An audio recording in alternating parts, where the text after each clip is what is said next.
Alrighty! Welcome to the RaceGuru Thunder Hour. I am your host for today, Sean Engel. You can find me on X at SeanE247 or other platforms I probably have similar names to. But with me today, I've got the fish himself, the big kingfish, Mark Hogan, DFS Marlin. He's finally back onto the show with me. Mark, great to have you back again, buddy. It's been a little while. Sean, appreciate the warm welcome here. And yeah, it's been about a month or so, I think, with closing out the UFL. So excited to focus full time back on NASCAR until football season. And man, I enjoyed last weekend. I thought it was interesting. So I'm excited to get into that. And then we got Pocono here. So looking forward to a 3-race weekend. Back to it. Oh yeah, we certainly got ourselves a three races for the tricky triangle, Pocono, which has 3 turns. So 3 is a pretty common number, I guess you could say, is a theme for the weekend here, Mark. But we have plenty ahead on the show for us today. It's going to be a very interesting show for our Race Guru viewers and listeners right here. But before we get on into that, let's quickly get some of the promotional stuff out of the way here too. So we're a part of FantasyGuru.com, so over there you can get the NFL draft guide or any of the various NFL packages because the Fantasy Guru staff is all prepping up for football season. It's pretty much already here before the regular season starts. So if you want to get in, there's early bird pricing. You can get any of the packages, and Mark's repping the elite stuff because that's how good the content is right there. But other than the football stuff, we have our MLB guide that's still available to cover for the rest of baseball season as well.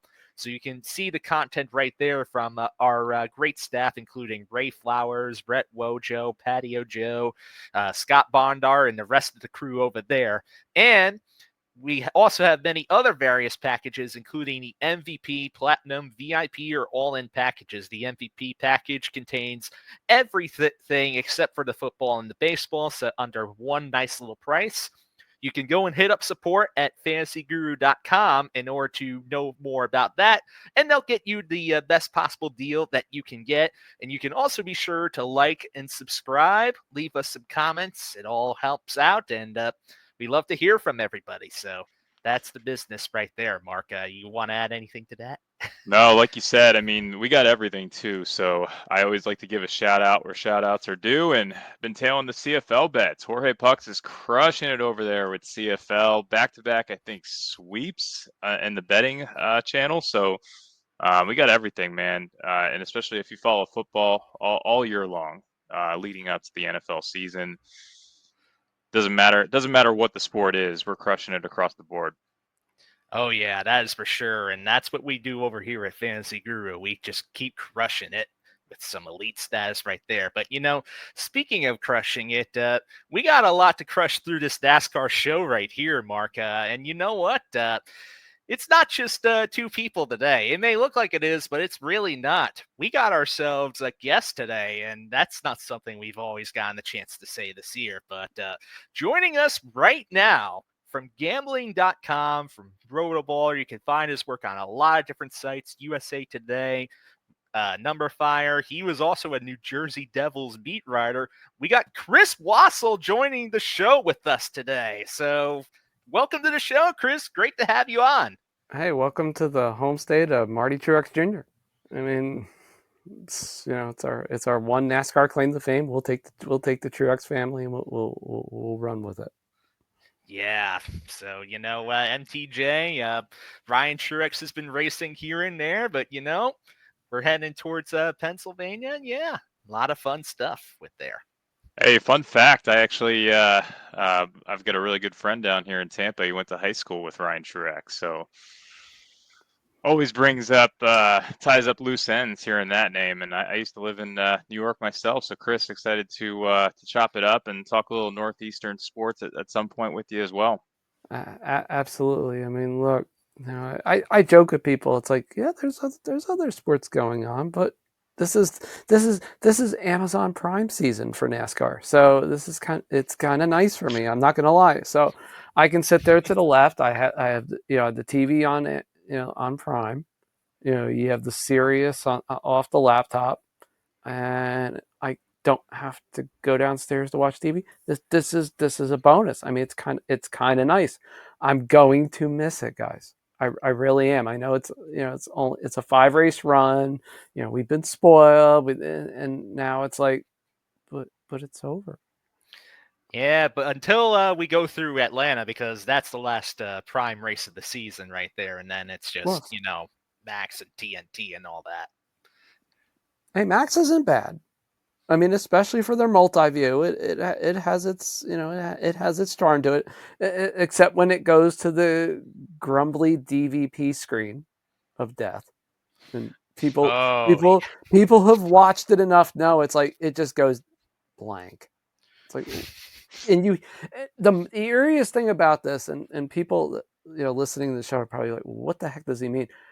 You actually can hear the repairs being attempted on the car while there's just a blank standard screen. That may be the weirdest thing out of it all. It's like, that they can't repair the car, but you hear people screaming in the background like, we can get this done. It's like, and then you hear the inevitable, it's like last week with Kyle Busch's car. Oh yeah. No. And like the feed shuts off and it goes to some other driver. So lessons be damned. Oh yeah.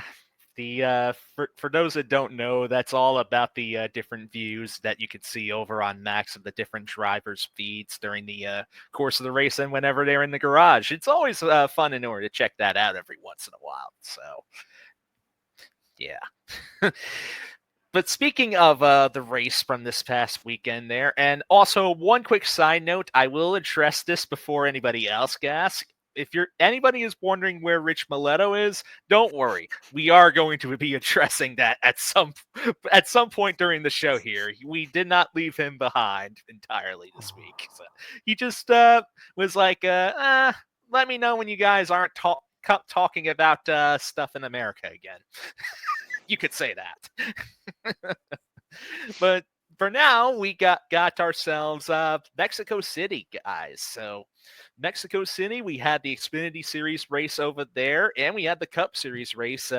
Xfinity, it's the first time that they've raced there since 2008. And in the Cup Series, first time they've ever had a points-paying race right there. So we got ourselves two interesting races that are off U.S. soil. So, fellas, I'm going to turn it all over to you. What did you guys think of the two races this past weekend? Thoughts on Mexico? Well, I can start. I would say Daniel Suarez. I mean, man, he was obviously one of the favorites going into the race in Xfinity.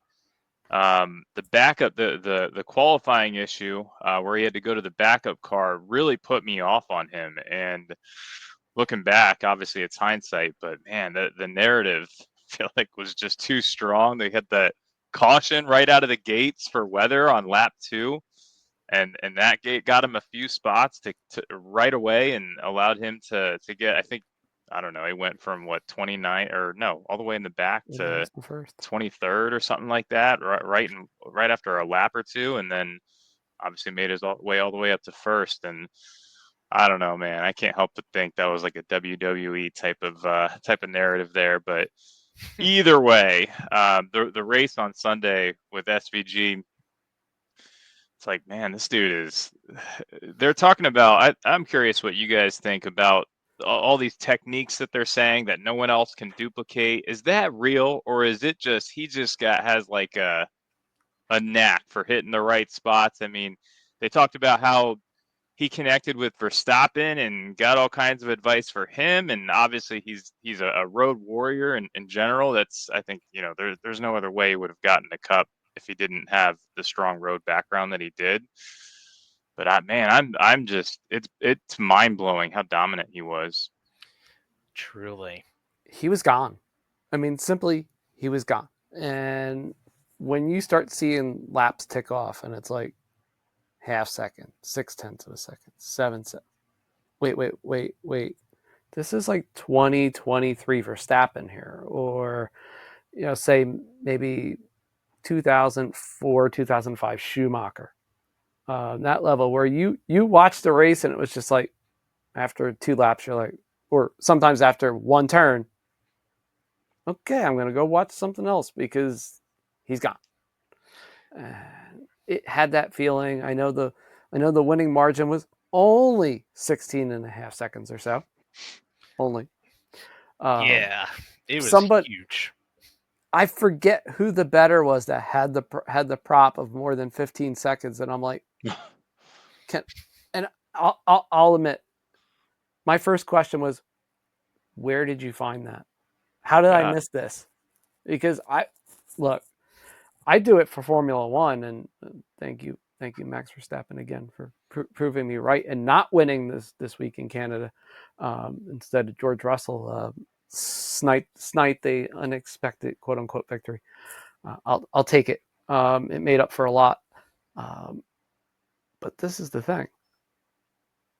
What came behind SVG was probably just as surprising.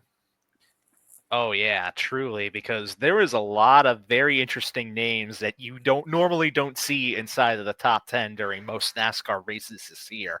I mean, if you wanted to shout out a couple names, we were even talking about some of them before we got on air here, like John Hunter Nemechek finishing in the 6th position after starting 32nd, or Cole Custer, who started 26th, and shout out to him because I threw him in the Cup article this week. He ended up finishing in the 8th position right there.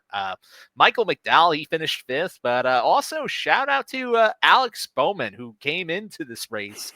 Didn't know if he was going to be able to run the whole thing because he was talking about how he was dealing with pain during the race because of the hard hit that he ended up taking during Michigan, but he ended up coming home in the 4th position after all that is said and done. So there's a lot of different storylines, a lot of different notable drivers, but in the end, SVG was just in a class of his own, and really the only driver that really gave him any kind of real competition for at least a little while there was Ty Gibbs, but man, towards the end, Ty just could not make it through traffic, and try as Christopher Bell might, and even if he briefly got by SVG once there during that race, he just could not keep up.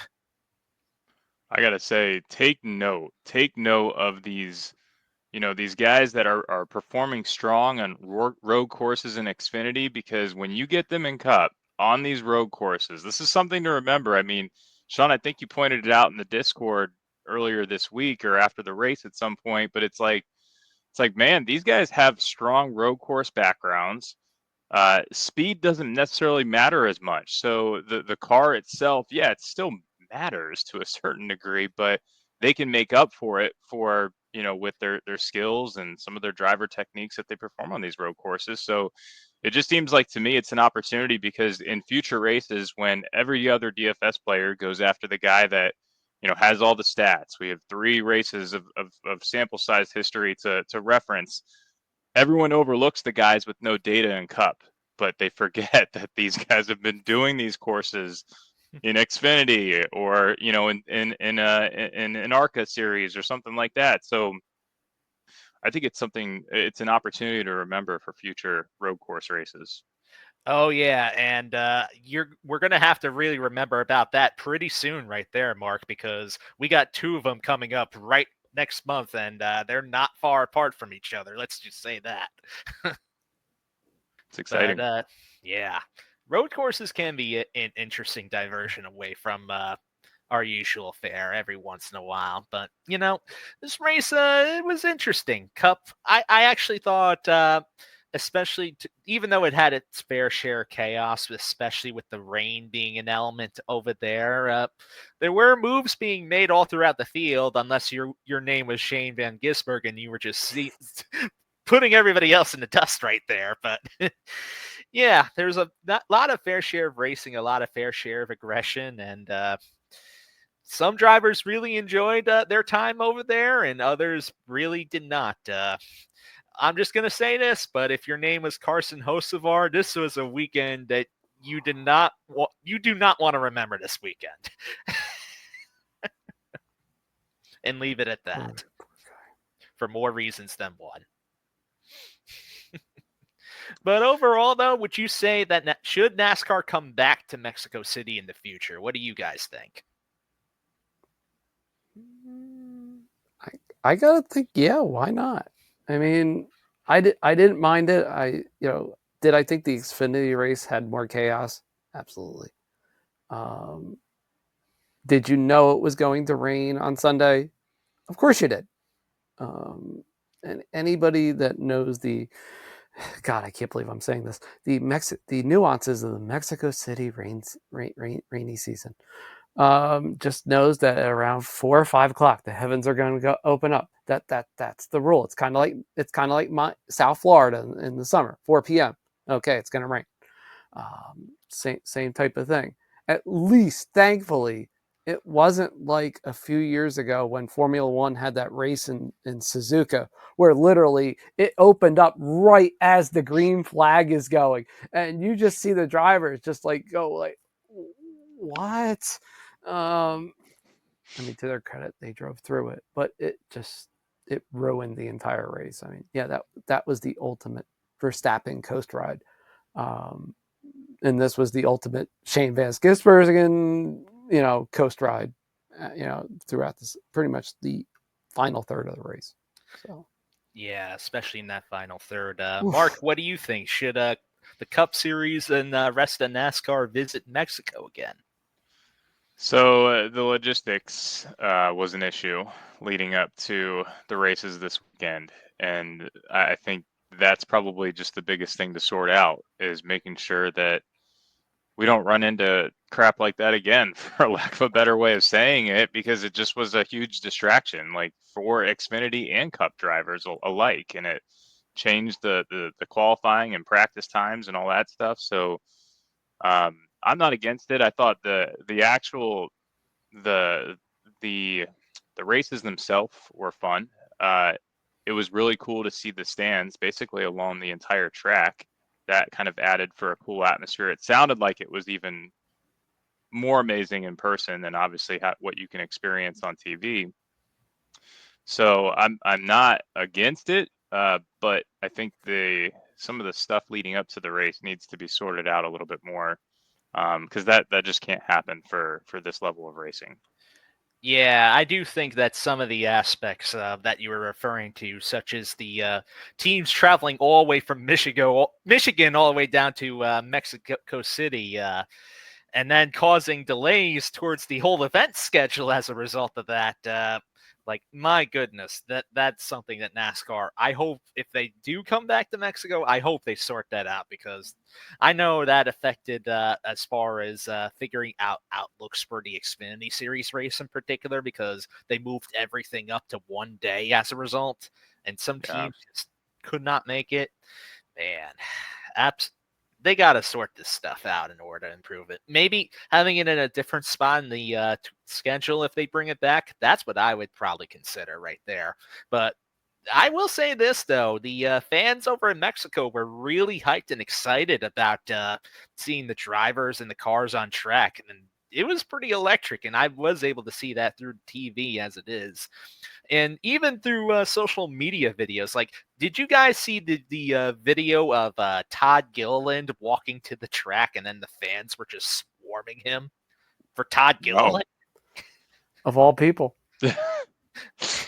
You had to like it, though. I mean, it had a ton of entertainment value. I was like, wow, is he going in for, gladiatorial combat, or is he going to race? It was pretty, I'm not going to lie, it was pretty cool. I was like, wait a minute. I was like, man, I've seen this somewhere before. Am I not entertained? And I definitely was. I'm not going to lie. And that was the cool thing about a lot of the pre-race coverage, that you got to see these things that you might not see in the States. Yeah, true. He was getting like the kind of reception that some of the top stars would get, even in some of the races back in the States. I mean, he was having a sort of like Jeff Gordon or Jimmy Johnson like reaction just to him even being there for Todd Gilliland, the Todd father. But overall, though, I would not mind seeing Mexico come back as long as they fix some of the other surrounding stuff with the teams and trying to get there, because anytime that pre-race events get delayed like that, it's never a great thing. I'll just leave it at that. I'd say, like, in their defense, the plane thing in Charlotte, was obviously that must have been like some sort of freak accident. There was an engine issue. I don't know. I mean, in their defense, what do you do in that scenario? They didn't really have a good backup plan for it. But yeah, I agree. Like, maybe you move around the travel schedule when you're going out of country, so that you have a little bit more time to pack up and maybe a little bit more time to get back in between other races. Yeah, 100% right there, Mark. But you guys have any other thoughts you want to shout out about this past week's races at Mexico before we move on? I'm pretty good. Good on my side too. All right, so let's get into some of the actual news stories that have come about as a result of this week. Let's talk, speaking of scheduling and tracks that could be on the schedule right there. So Jordan Bianchi of The Athletic, he came out with an article and a story saying that NASCAR is currently working on finalizing a deal to run on the streets of San Diego. So we already have the Chicago street course right now, but now we might be getting another one at San Diego. So this could be very interesting. I know NASCAR was really targeting that whole South California market a little bit more, especially now that Auto Club hasn't been on the schedule and they haven't gotten anything together. But what do you guys think about the prospect of NASCAR doing another street course, but this time in San Diego? I'll start with you, Chris. Okay, I'm not gonna lie. I am unabashedly biased towards Southern California due to my 4-year stint in the beautiful Joshua Tree area. So besides knowing the casino and legal landscape out there, which is loads of fun, obviously getting to see a certain Long Beach race a few times, it got the juices flowing a little bit more than they probably should have. So hearing the idea that there could be or we're finalizing a deal to run the street on the streets of San Diego is music to my ears. Now, there's obvious questions. Are you going to run this near the restaurant district? It sounds dumb, but I mean, you got to have a place to eat, and there's plenty of places to eat. Or are you going to go up in sort of the hilly island area where they call it Champagne Brunch Island, around the airport?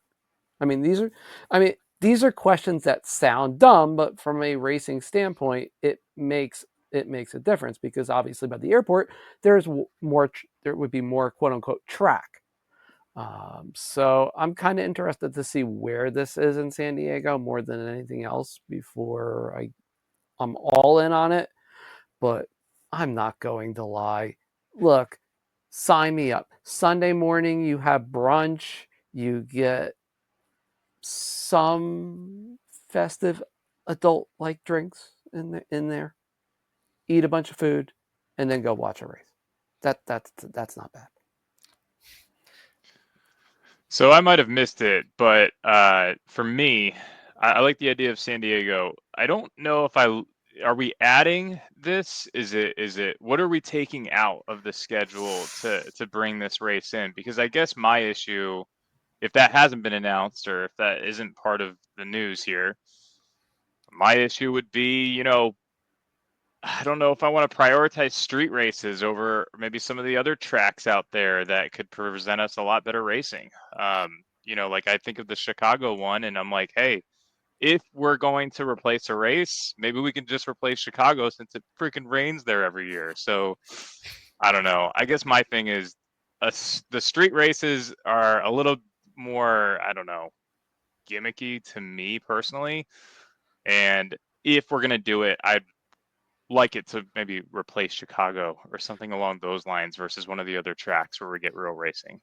So it's funny you should bring up Chicago because, I'm not sure you remember this, Mark, but right now, the city of Chicago and NASCAR, they have a 3-year deal in order to run the Chicago Street Course. And this year is going to be the third and final year that they're going to do Okay. that. So as far as the Chicago Street Course is concerned, there's also a lot of rumors suggesting that it might be removed from the schedule after this year, and in favor of perhaps potentially a return to the Chicagoland Speedway, which has not been seen in NASCAR for a couple years. So if that's the case, maybe it seems, and we don't know this for a fact yet, NASCAR has not made the deal as far as if this is going to happen, or let alone even when this is going to happen. But I do think, though, that if it is going to happen, and it's going to happen during some point in the season, I don't think it's going to be in the same exact spot where the Chicago Street Course is, and maybe might replace another course, which really, there's some options that I know. I watched a few YouTube videos earlier that were speculating about this as well, and I know some of the choices that were in consideration were things like Martinsville's first race, Darlington's first race, or the first race at Phoenix, perhaps. So, yeah. No. But again, this is all just speculation. We don't know for a fact until NASCAR signs the deal. But the prospect that we may get a street race, and maybe not Chicago anymore, but instead San Diego, that's an interesting prospect to ponder, I guess. I think there might be some other thoughts out there too. Some. You know what? I'm getting a word that somebody wants to join us and chime in. They said that they nicknamed themselves No Comment, but they want to have comments. Let's bring them in here. It's Rich Maletto. See, we told you we were going to address that. Rich is a part of the show today, too. I just have no comments on Mexico. That's where the no comments come from. I do want to chime in on this. I get why NASCAR wants to be in Southern California. I totally understand. I'm still upset Fontana's gone. It was a bit of a unique track. I love unique tracks. And frankly, it had put on some of the best racing we had seen in the series. Like, it really upsets me when we change the car to ruin racing at the short tracks, or we take away the tracks that had the best racing. Now, in NASCAR's defense, it was a financial thing. Between all the land and the permitting and all these other challenges, they told us we'd get a short track there. Well, we haven't yet. They haven't broke ground. And considering the short track racing has been so blah that we're talking about losing Martinsville or Bristol races, I don't see them building a short track. I don't like street courses as a general rule. I think they're great for open wheel. I think they're great for some of those other series like IMSA and whatnot. I'm not a fan for them on NASCAR. I don't really particularly care for the Chicago race itself as far as a quality product. They used to do this race in Minneapolis that was through the streets of Minneapolis. Kind of cool to go, but in all seriousness, if you're used to going to even a Daytona, Talladega, Michigan, where you can't even see the whole track, let alone a Bristol or Charlotte where you can, it's really kind of disheartening because you don't really get to see much of the show. So if you're there as a race fan, I feel like the street courses are made for TV more than anything else. Granted, I would much rather travel to San Diego and partake potentially than I ever would Chicago. The idea of me going to Chicago to see a street race, never going to happen. If Chris wants to meet out there for champagne breakfast, I'd love to go to San Diego. That would be a cool spot to vacation to venture to, which I do think was kind of an ideal a little bit with Mexico City to some degree. I mean, you do it for the people there, but NASCAR travels. This is anybody that's gone to a race will tell you they meet people from all walks of life, all areas of the world, in the country especially. I mean, I went to Charlotte years and years of living there, and I don't think I met, of all the strangers I ran into, not a single one was from Charlotte, not one. And I mean, when I say I went there every year, we're talking like 10 years, 12 years of doing that, right? My fear is exactly what you highlighted, Sean. Don't be getting rid of these other tracks. And Mark brings up a good point. No matter what we add, something has to go then. Oh. If we don't go back to Mexico, is that a spot? If we don't go back to Chicago, is that a spot? And I'm with you. With the way this car has looked on the intermediates, does Chicagoland deserve another shot? Part of the reason Chicagoland struggled, it did not draw the regional area. I used to get surveys about it all the time because technically it's my closest track. Guess what? I will drive to IMS. That honestly is not that good of an oval show for stock cars. It's way better for open wheel. But I'm going to IMS before I'm going to Chicago. And that's an additional 4 hours or whatever drive, 3.5. So I'm very curious. If we're going to be getting rid of Martinsville or a Bristol race. Or Phoenix, the first Phoenix race. Palette. Phoenix, I could palette. Like, we've talked about it. This car hasn't been great at Phoenix. Phoenix has not been a good show even for the championship. I'm okay with Phoenix. Martinsville. And the first Darlington race is also a consideration. Oh, that one I might kill over. You take away. We did this before with Darlington. NASCAR tried to kill Darlington all by itself. They moved it to Mother's Day when we used to take off for Mom and God. They tried to kill Darlington, and what happened? They ended up adding a race back. So if Darlington's on the chopping block, and that's one of them, that is one that I will absolutely go irate and ballistic over. Though, to me, Bristol, Martinsville, and Darlington are kind of like off limits because of their history. I understand the arguments that Bristol's not what it used to be. We should go back to pavement. I'll take all that in, but we don't have enough short tracks as an option. There's just not that many. That's why they have the duplicate races. We have plenty of the other ones. They have real historic value. Darlington puts on a great show. I mean, they did such a good job getting the track surface to tear up tires after just a few years. Like, it's what Darlington has always been. Car matters. Driver matters. If we could get the horsepower to be right, Bristol, Martinsville would be in that same boat again. I'm not okay with it. Not for street and road courses. I took some heat online this week because I said, I think we have too many road course races. 3 to 4, in my opinion, is right. I understand the argument of wanting to put it in the playoffs because it is a type of driving they do, you know, and if we're going to do, say, 4 a year, well, there's 10 races in the playoffs. 4 of 36 is 1/9. I mean, the math kind of masks to some degree, so I get it. But this idea that we're going to 6 and traveling, and I would also bring this up with the logistics, going to Mexico City and Sonoma and San Diego and Phoenix. I mean, I understand from Charlotte, even Michigan, the drive from Michigan to Mexico City is like 37 hours, and the drive from Charlotte to Sonoma is like 40. But, you know, Sean, we said this the other day. If your actions don't match your goals, you're failing. NASCAR has been very open, and so have the teams, that cost is a problem. We have a condensed schedule on the weekend that hasn't been great for fans. That's a cost thing. We've limited crew members. That's a cost thing. We've gone to this car. Don't even get me started on. That's a cost thing.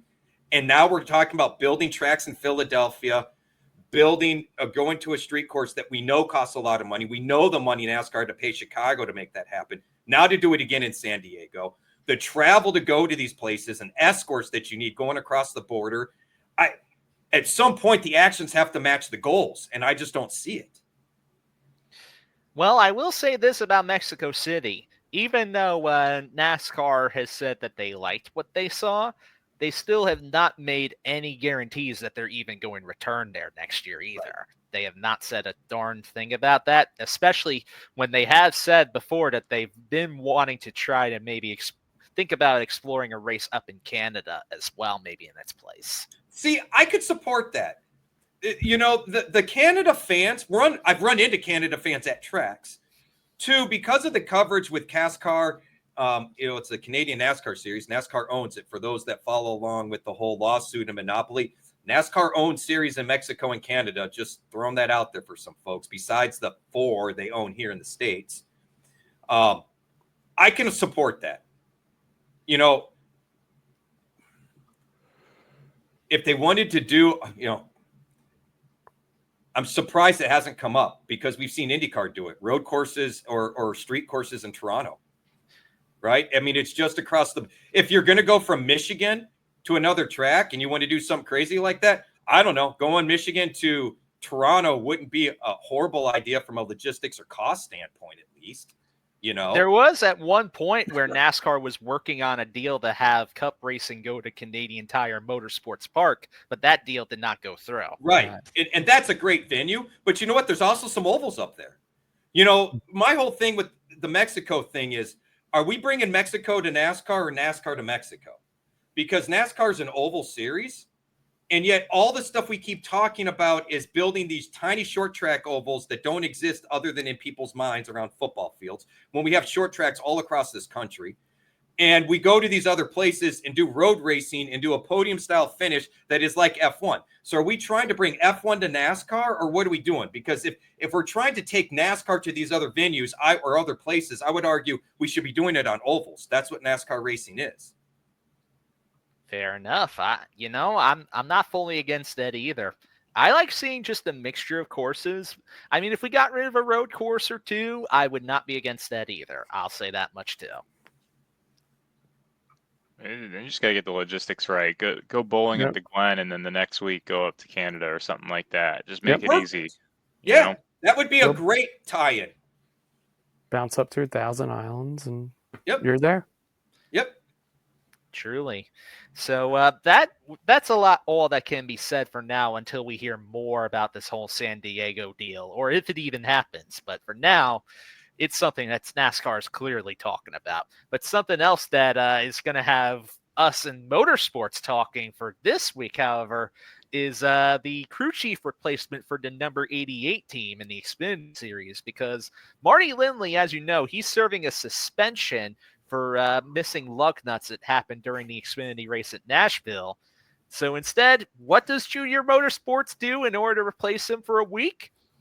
They're having the Cup owner himself, Dale Earnhardt Jr., become his crew chief, and Dale Jr. is going to make his Xfinity Series debut as a crew chief for the number 88 team, which is Connor Zilich's team, this weekend at Pocono. So this is a really cool thing. What do you guys think? It's terrifying. I don't want to play Zilich now. There we go. I knew this was coming. It's the kiss of death and worse. I mean, in all seriousness, we've talked about it before too. It's like these guys need consistency. These guys needs time together. Like, this is not normal for anyone with this happening. There's a lot of things that can go wrong here, and it just increases the chances that Zilich doesn't have a good day. I'm all in on Zilich. I don't have look. The biggest work they do on the car happens at the shop. The teams that are likely to win and do well unload with speed. There's not a lot you can do anymore. And there is more in the Xfinity car. But look, the car chief is involved with that. The other mechanics. Honestly, all the crew chief is really doing on race day is game time calls, and calling them in out of pit box. Junior is a former driver. I got no problems with that. I love the fact that Junior's willing to put on all hats when it comes to his race team. That is a true owner. And I'd like to remind folks, it's not like years ago we didn't see Roger Penske hop on a pit box, or Chip Ganassi, or Junior Johnson back in the day. I mean, this is a throwback thing. This isn't anything new. It's true. Very much.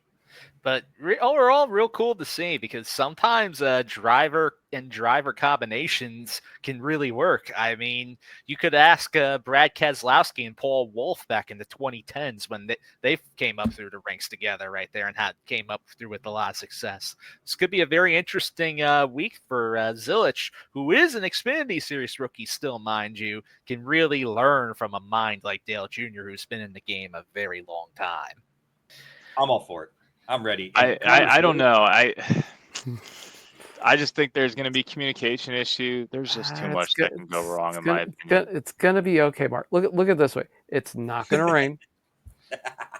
So that's out. So you don't have to worry about, Dale getting that sort of thing wrong. So just relax. Let it go. What is the worst that could happen? As opposed to last you get penalties. You get I just think I don't feel good about it. And you know what? The other thing too is this is going to be a pretty high-owned driver for that race, and it just is a reason to fade him, in my opinion. And I think there's going to be a lot of people that are like, "Oh, this is cool. Like, I want to get on board with it too." And then all of a sudden, the race starts, and we're 30 laps in. They go to pits, and something happens, they're like, oh yeah, we should have told you guys that this is happening. And, these guys were talking about it before the race, that there's a huge disconnect on this thing or that during qualifying. And so now it's, none of that news came out prior to the broadcast, but we wanted to make sure we included it in the storyline during the race. I've just been burned by it too many times. I feel like PTSD. Fair enough, because there is still a chance it could happen too. It's not like it's an impossible thing. I mean, Zilich has also never been to this track before, so we may not even fully know what kind of adjustment he may want to get comfortable. That being said, though, this is a track where drivers that even don't have like the greatest amount of experience can sometimes really succeed too. Yeah, I mean, it's like the magical Eric Jones track. I mean, we don't know why sometimes. We just That's Darlington. That I laugh at that. People just don't understand. It's like, just shut up and play. Just go ahead. Thank me later. Speaking of later, I know we'll definitely have quite a bit of Eric Jones discussion later, as I'm sure we're going to get into very soon. And by very soon, well, how about we transition over and start actually talking Pocono, because this story started talking Pocono.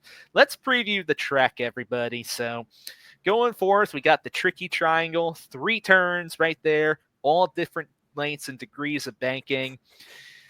This is one of the larger tracks also that's available, that's around during the NASCAR schedule.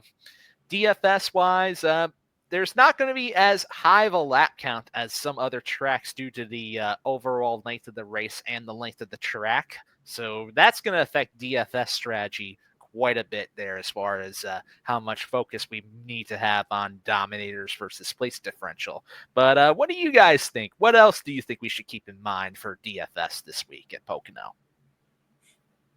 Fuel mileage, just like Michigan. We better be willing to gamble on guys we think that are good with fuel mileage, because it's going to play out the exact same way. Yep. Totally. Looking at you, Team Penske drivers. Cue your Ryan Blaney scorecard. In fact, that he just seems to magically run fast laps on this track. So I was actually looking at that. It was funny because I already had a list before I pulled up the numbers, and I was just looking at the numbers as we were kind of talking about stuff. I am not shocked by this. I am shocked that the numbers are this good for the recent history. Denny Hamlin. I mean, his average position is 6th to 7th. Is at the top in fastest laps. I mean, he's damn near at the top in right here. I'm looking at it. Percent of fastest laps in the last, however long, 9.2. The next highest is Josh Berry, ironically enough, at 8.1. So, and look, Hamlin's good at saving fuel. We saw that at Michigan, right? So, yeah, Hamlin's kind of my all-in pick, especially. I haven't checked the odds yet. I was about to pull that up. Just had his baby, got a week off. See, I don't think people recognize the breath of fresh air for these guys on these long grinds, that you get a week off that nobody else got. You're healthy. You just had your first baby boy. I know he doesn't need a win, but it's a similar type of race that's going to play out as Michigan. And he's been one of the best cars the last month anyway. And as a little reminder, Denny went to Pocono as a rookie and whooped everybody's butt. So twice at that. Twice. Yeah. He won his first 3 races there or something like that in the Cup car. Something ridiculous. He swept the season right there as a rookie. Yeah. That's something you don't see very often. No. And then I'm pretty sure he won the first race back the next year. Like he was the guy. So, and granted, they've done some repaving since then and it hasn't been as fast, but I was already kind of leaning that way and then going, is that, old memory? Am I thinking too far back? And then I pull the recent data and I'm like, no, he's been good recently. Yeah. So, I mean, you got to be, and honestly, another driver that's done well, and we haven't seen it play out yet. And I know I went to that well before, and I am hesitant now. Truex in the 19 team, right? I mean, at some point, Briscoe has got to turn the raw speed into performance, right? I mean, it's got to happen at some point, I feel like. Yeah, you would think it would, but the problem with that 19 team, especially even when MTJ was driving it the last year or two, is just they have not been able to keep the car up with race conditions as it is. They always start out fast, but Yep. then by the middle part of the race, they just kind of either fade due to mistakes or they just somehow mess with the car in the wrong sort of way where it just kind of drops back in the field and it doesn't quite get there. So let me ask you, Chris, because you mentioned Kyle Busch earlier. So he is actually third on percent of fastest laps here over the recent data, right? With 6.9%. Okay. Do you know what his average finish is? God almighty. Not off the top of my head. I had it just earlier. That was a trick question. 18.3. I know it was low. I know it was in the high teens somewhere.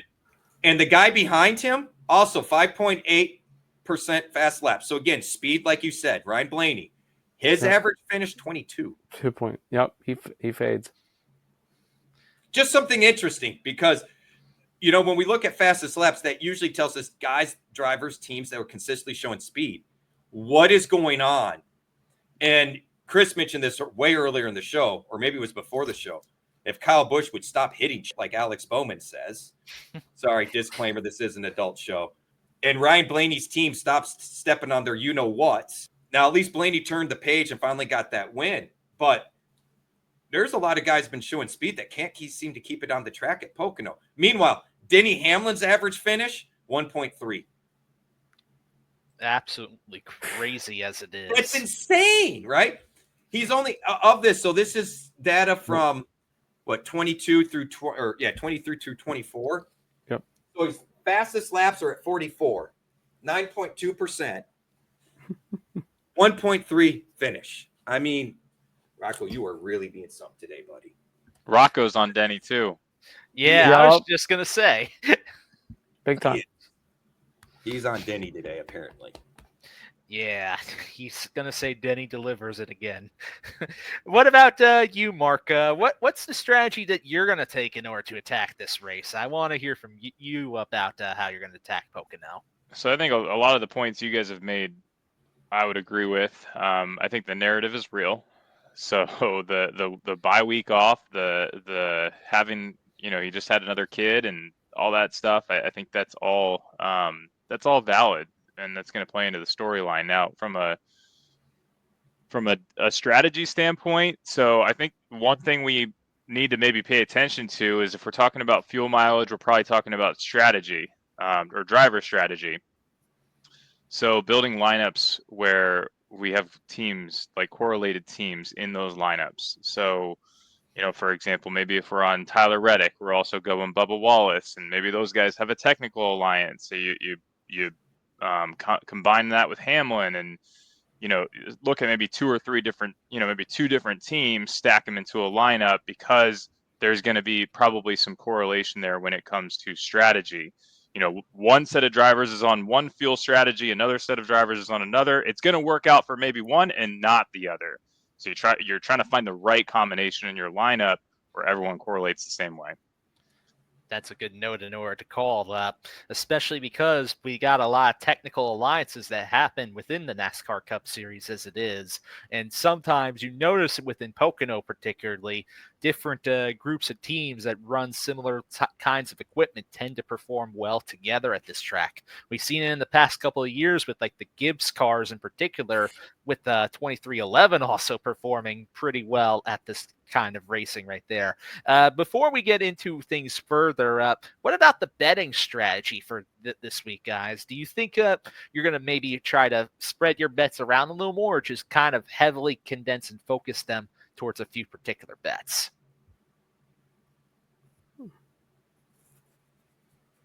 I'm curious on Chris's opinion on this first.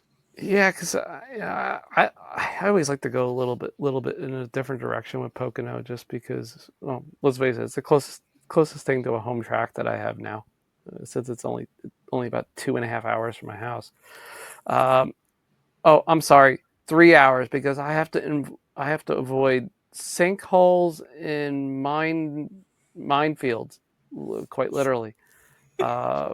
anybody wondering that going through Route 80 to get to Pocono, unfortunately, you still cannot go Route 80 westbound, unfortunately, because, well, the sinkholes are still being fixed. There's kind of like a Bermuda Triangle of sort of sunken mine areas in that part of New Jersey, and apparently they all came to roost over the winter. So unfortunately, for those traveling out there from, say, Connecticut, Jersey, etc., maybe even lower New York, if you can't get around certain areas, just be careful.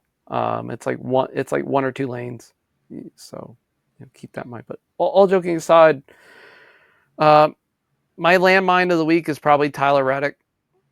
It's the one driver that I fear, like, the speed kind of just abandons him at some point, or as I like to call it, he gets the poor Marty Truex fade, where it all goes away, and no amount of blue or red colored tape is going to save him. Right, Mr. Hamlin, or right, Mr. Bush.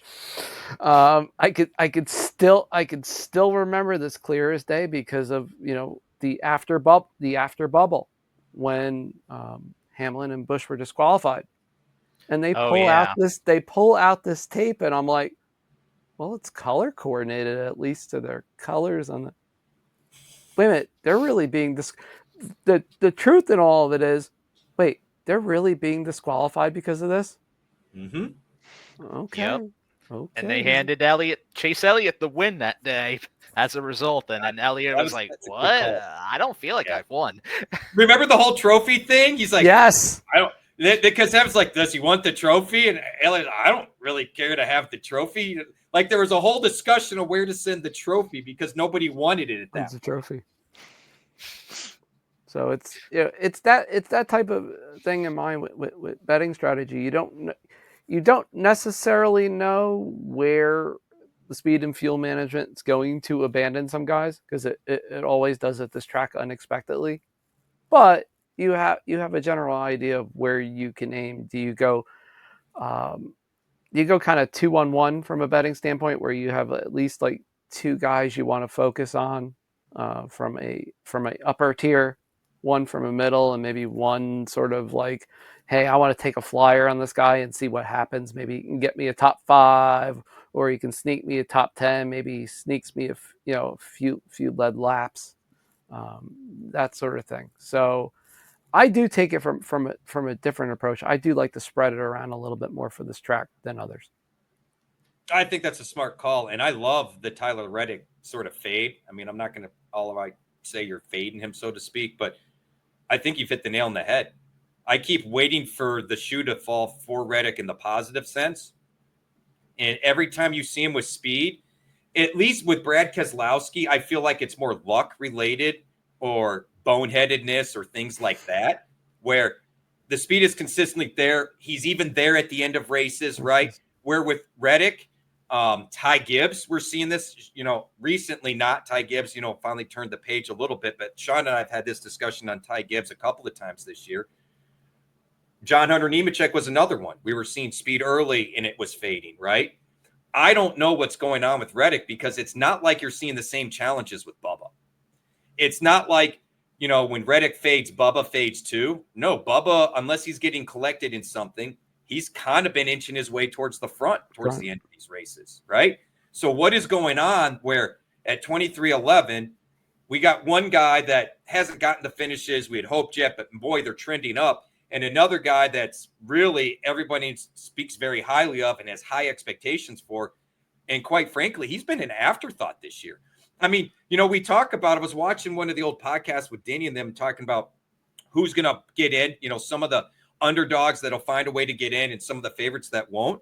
I'll be honest at this point, because Reddick doesn't have a win yet. Am I wrong? Am I misremembering? No. Neither Reddick or Bubba does. And, right. I'm just going to point this out real quick, but did you know that Bubba Wallace actually has one more top 10 finish than Tyler Reddick does this year?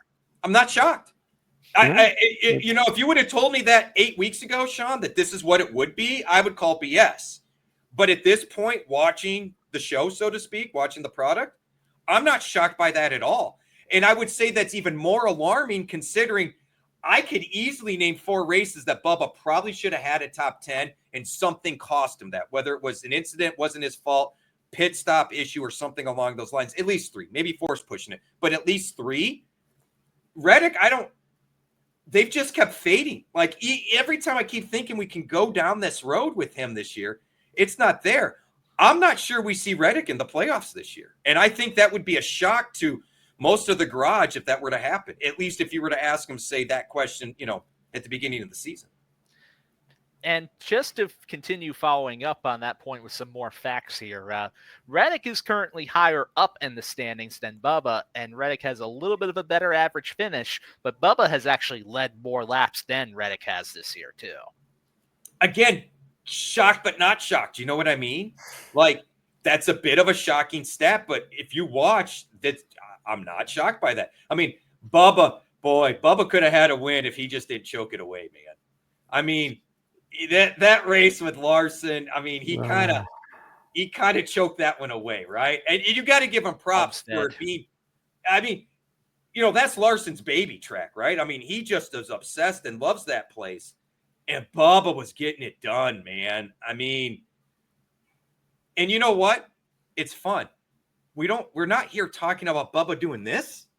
We're talking about Bubba doing this. I'm all for that. I really am. I want to see the guy have success. As much as I've been known to bash him at times, it's this and the attitude I have an issue with. It's kind of like Joey. But I want to the guy doing well for NASCAR would be great for the sport. It would be. And it would be great for his mental attitude, quite frankly. And I'm glad to hear that, you shared about the crew chief or the new car chief kind of chirping in his ear to get his head straight. But I'm more confused on why is it Bubba is having so much more consistency and Reddick's not? Like, what is going on? Yeah, I mean, look at Mexico City last week. I mean, it's a great example. It's like you're sitting there and it's like, all right, Bubba's starting 25th. And it's like, all right, it'd be great if he, he slides up to maybe 15th. 17th, 18th, even 15th. Yeah. He's flirting with the top 10 by the end of the race. Right. I mean, and it's, and his laps inside the top 15 are mounting. And it's like you're looking at Reddick and going, who, for the record, Chris, to your point, was kind of the road race king with this new car, right? I mean, if you pull all the road races since we've gone to the new car, Reddick's at the top in all this stuff. Bubba's not. In fact, I'll be the first to give Sean a shout out. Last week on this show, he pushed Bubba. I was like, exactly. I can't do it. Sean was right. Sean was spot on. And also, it's just to his credit, Bubba has been improving on the road courses so much so that he's been a consistent top 20 finisher at that track type as it is. And he's getting better and better to the point where he's starting to regularly finish more so top 15 at that track type too. And it's just really the DFS sites keep undervaluing him on those road courses. And I'm just like, they are sleeping on how good Bubba has been actually getting and improving. Did he get some Borsed lessons? I mean, Borsed has coached the whole flipping garage, but I mean, I didn't read any time recently if Bubba had or not, but boy, I wouldn't be shocked. And you know what? He even did beat Reddick this past weekend at Mexico City too. Reddick was 20th, Bubba was 12th. Again, all this matches up, and something I would throw out to you, Mark, about Pocono. It's so unique because the 3 turns are different. They're designed after specific tracks. So like turn 2, for example, is meant to mimic Indianapolis. Okay. Turn 1 is meant to mimic, Chris, correct me on the track, because I believe it was out in Jersey, wasn't it? It's a track that no longer exists. Shoot. Why can I not think of the stupid name of it? This is always the one that gets me jacked up. Yeah, there's one in South Jersey. It was modeled after, but there isn't actually another. No. I got it, guys. It's Trenton Speedway. Trenton Speedway. Trenton. Thank you. It's a classic. Yes. It's no longer there though, right? Yeah, and then the third turn is based off the Milwaukee Mile. Right. Again, all historic venues going back to the day. The third turn is very flat like Milwaukee. Turn 2 is same way as Indy, and so on. And what's interesting to me is The two most difficult turns typically from a NASCAR driver's perspective has always been turn 1 at Pocono and turn 1 at Indy. Yeah. They hate it. They hate it. They do. Well, like they said at Pocono, it's easy to get through the turn. What's hard is getting through the turn with speed. Indeed. Right? Yeah, because it's plenty wide, but getting the right line to get the speed. And then at Indy, if you guys have ever done it on a video game, because of the stinking stands and everything, it is amazing how much easier it is to turn into 3 than it is into 1. And they're identical turns. Like Indy's symmetrical. It shouldn't be that way. But I tell you what, turn 1 at Indy is gnarly, man. And Pocono, it's just tough to get through there. But just something reason I pointed that out, Mark, is I will go look at like Indy drivers who have historically done well at Indy to also just try to get a little more data to pull from. It's not a 1-for-1, but there does seem to be some overlap with Indy, Michigan, and Pocono. All three tend to turn into fuel mileage races. Even though all three have different turns, for some reason, there's always some sort of overlap. Tim Richmond was great at really all of them, even though he never drove a NASCAR at Indy. I'd blame the fact that they're all just really large tracks and the fact that really a lot of teams also just decide to pit under green and knowing that there's a chance they may not go a lap down either, to being something that those are really the only 3 tracks that we go to that you can do that, right? Because all the other ones are drafting tracks. So if you don't draft or go in with a group, you don't have that option, but you can get away with that at Pocono, Michigan, and Indy. And you see that a lot at Indy. Truly as it is. But, speaking of seeing a lot of stuff, there's a lot of open teams that are in this week's race, fellas. So let's get right on into the list here. We got 3 different races. So we got 3 overall lists as it stands right here that we've listed on the rundown as it stands. Rich, do you want to hit us with the truck since that's your thing usually? You know what? I totally should. And I had the list up and I took the list down. So let me pull it back up here. I tell you what, there is one name that jumped out when I was doing it, and that would be, where did he go here?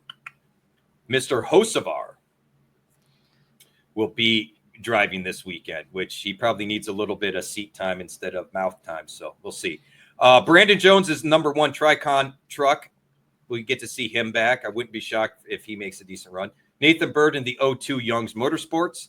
Cody Dennison in the number 2 Rome Brothers Racing. Norm Benning is back, number 6 with Norm Benning Racing. Patrick Emmerling in the 07 Spire Motorsports. That one's interesting because Emmerling doesn't usually get a shot at some top equipment. So that'll be kind of fun to watch. Carson Hocevar in the number 7 Spire Motorsports truck. Clayton Green, number 22 Rome Brothers Racing. Brian Duzat. Oh, that's my boys at the FDNY Racing. Those are a good group of guys over there. Number 28. Connor Jones, the number 44 Nice Motorsports. I am excited to see Luke Baldwin, Tommy Baldwin Jr.'s son, and the number 66 Thor Sport Racing Machine. Tyler Tomasi, number 6 Motorsports Business Management, and Dawson Cram, who has shown us some good speed this year, and the number 74 Mike Harmon Racing Truck. Yes, he has. But you know what? He is performing double duty this week by also running that same number in the Xfinity Series race, the 74 for Mike Harmon Racing as well. But speaking of the rest of the Xfinity part-timers and open teams and notables, Patrick Emmerling is another driver that's doing double duty. He's in the 07 again, but this time for SS Greenlight Racing. Then we have Garrett Smithley back in the 14 for SS Greenlight. Now, another interesting name that's also doing double duty this week is Chase Elliott in the number 17 for Hendrick Motorsports right there. That's a name to watch. Justin Bonsignor is in the number 19 again for Joe Gibbs Racing. Carson Ware's in the number 35 for Joey Gibbs Motorsports. Mason Massey's in the number 45 for Alpha Prime Racing. Logan Bearden is in the number 53 for Joey Gase Motorsports. Leland Honeyman is back in the number 70 for Cope Family Racing. And then rounding it all out, Josh Bilicki in the number 91 for DGM Racing. And in Cup, it's only just one name, Brennan Poole, the number 44 for NY Racing. So that puts a bow on that. Alrighty, so before we get into our actual picks, let's remind the good folks in the audience out there and all the kids, the people, the bettors, DFS players. We are a part of fantasyguru.com. So you can go forth and get any of the content there. Get any of the various packages, including the MVP, the Platinum, VIP, or all-in packages. You can also get the MLB guide still and also see content from the rest of our MLB team over there, including the Oracle Ray Flowers. And you can also get the NFL draft guide right now. It is at early bird pricing.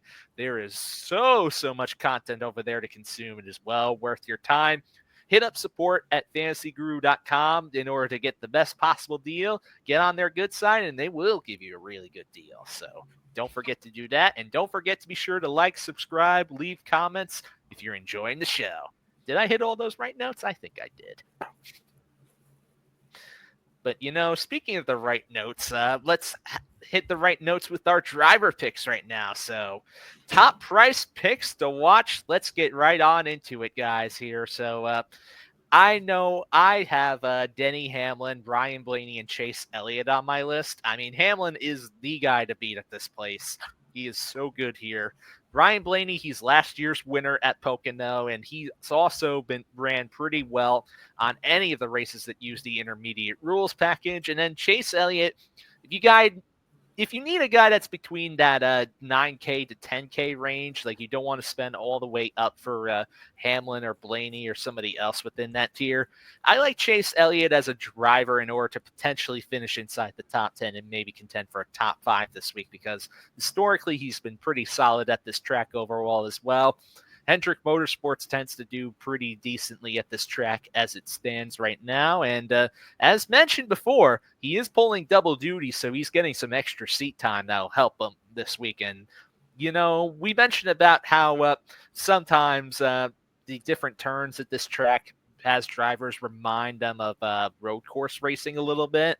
Well, and the thing about road course racing is getting in rhythm, or to feel out the turns and get the best possible lineup there. That will help somebody like Chase Elliott, who's pulling double duty this week. So that's who I got. Let me go forth and hit up Chris next. What are the drivers you're on this week for your top priced drivers to watch? I took the more ballsy approach, and I'm hoping that I do not get hit with a watermelon this week, only because this is the risk of risks. Now, everybody knows that Ross Chastain has had some decent moments on this track where it looked like he was going to do something, and then disaster hit. 2 of the last 3 years, that's been the case. Unfortunately, there was some promise, and obviously, I think it was 3 years ago, actually, he took stage 2, and it was like, and then again, the bad luck monster hit him, and depending on where he qualifies, Chastain is at least worth a shot. He's on that like tail end, of high price drivers, but at the least this week I expect it to not be dull, and maybe somebody gets revenge on Kyle Larson for Kyle Larson getting revenge. Chris Bell all those times. Certain year where he hit him 3 times and then finally, Bell finally like crashed. It's the impossible dream. And then obviously, speaking of Christopher Bell, at some point maybe the Pocono gods, do smile at least a little bit on him. If it's not Denny, maybe it's Mr. Bell, if he can just avoid. It's not turn 1 with him. It's usually turn 2, sometimes turn 3 that he's talked about a lot in the past, especially turn 2, where he's just loose all the time. You hear, him squawking back and forth to the pit. It's like, just the F-bombs and all those fun things that, you never hear from Christopher Bell normally, about how loose he's always there, how he's not carrying speed around that turn for whatever reason. It's cost him, track position so often. So there's the hope there that, he has the potential. Maybe because Sunday it's only in the low 80s there. I know here it's going to be hotter than some bubble of heat or something. But there it'll be a little cooler because you're thankfully up in elevation. And if you're not going to grab some in-track food, shame on you. But these guys won't have time to, so you got to give a shout out to at least Bell for having a chance here. If something happens unfortunate to Denny, of course. Cool. All right, Mark, how about you next? Who do you got this week?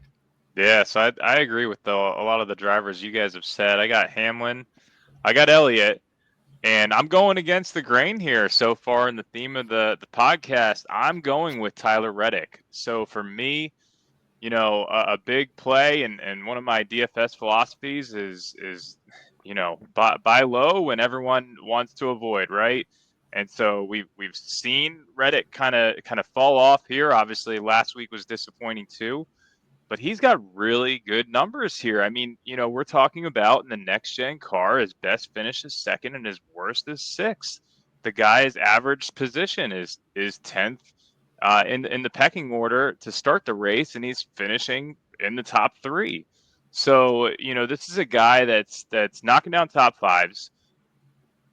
He's got a technical alliance going. Bubba Wallace is doing well, but we got to talk about the relationship between him and Hamlin. So I think there's a lot going for him on this track. We have the track history.